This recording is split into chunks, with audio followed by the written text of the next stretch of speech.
This is probably the single most difficult issue that I personally have faced since being on the board. Because on the one hand, I am extraordinarily enthusiastic and supportive of school choice, and particularly of charter schools as a method of supplying school choice. I'm also adamantly opposed to making assumptions based on somebody's ethnicity, based on their religion, or even making assumptions about their intentions based on alleged associations. The fact that X, knows Y and Y intends this, therefore X must also intend this. I think that is an extraordinarily dangerous line of thinking. And I understand that in certain circles, such as national security, that's a necessity. To employ that type of thinking is a necessity. I believe that in my position, it's not only bad public policy to employ that kind of thinking, but possibly constitutionally problematic as well.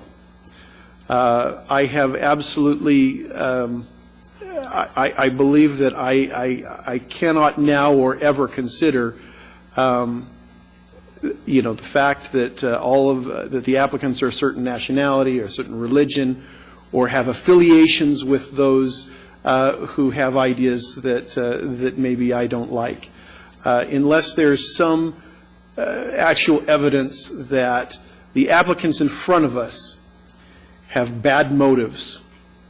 I have to essentially reject flat out all of the arguments that are essentially tied to the bad motives of some other group out there. That being said, I agree with virtually everything that's been said here on the dais by my colleagues. This application is problematic at best. Not that there aren't merits to the application, because there are.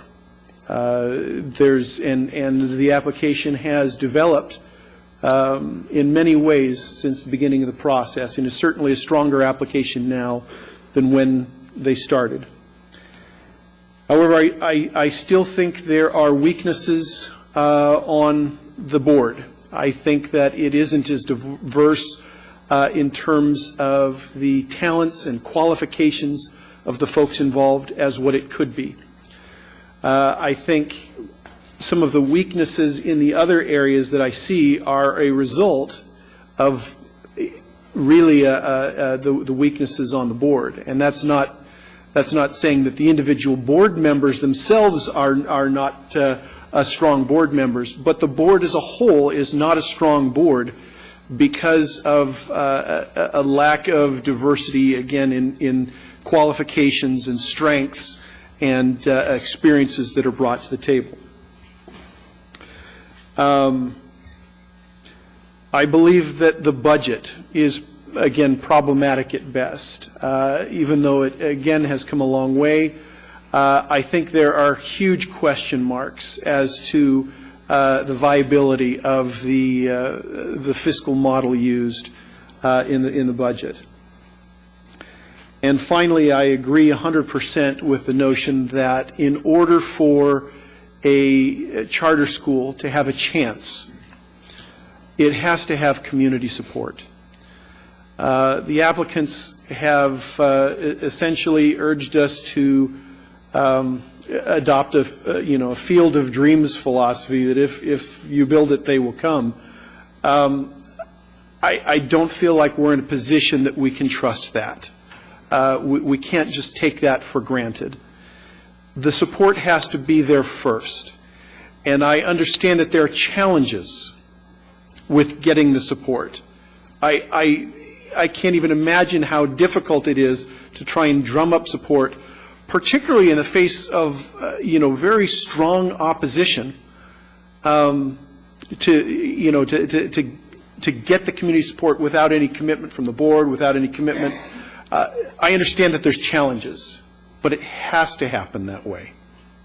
It has to, because we can't just take your word for it. It's not that it's nothing against this applicant. That's the way that it has to be.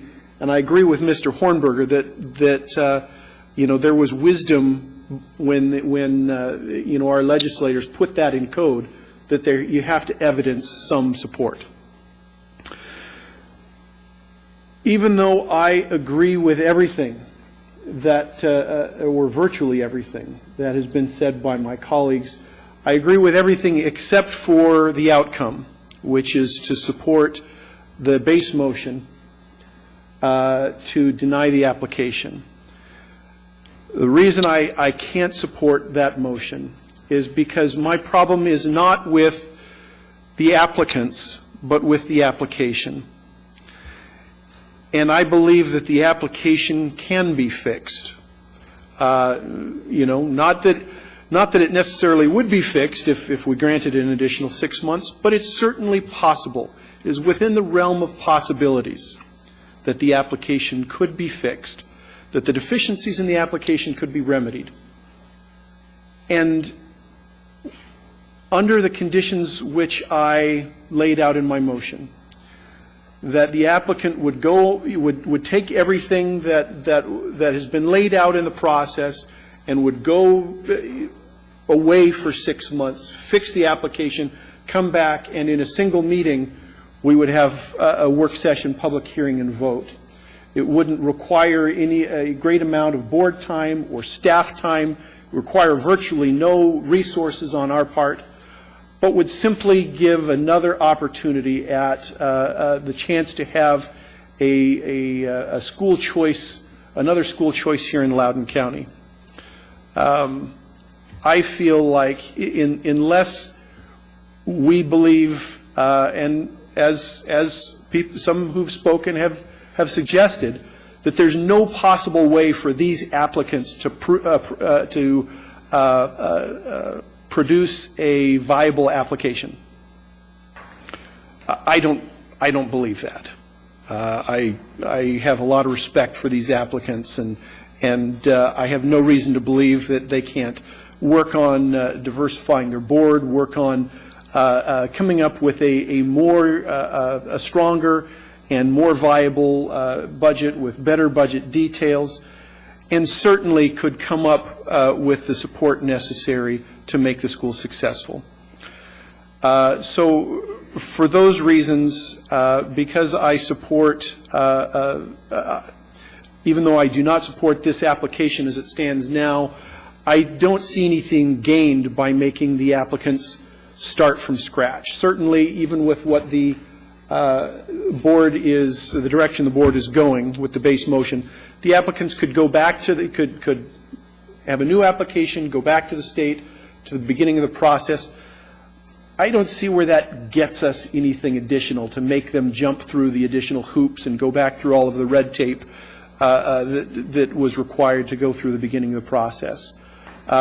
Personally, I'd rather just see them go and get to work and improve the application and come back and let's vote on it again.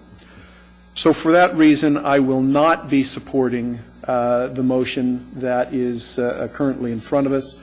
I continue to support the option of giving the applicant 6 months to remedy the deficiencies in the application. Thank you.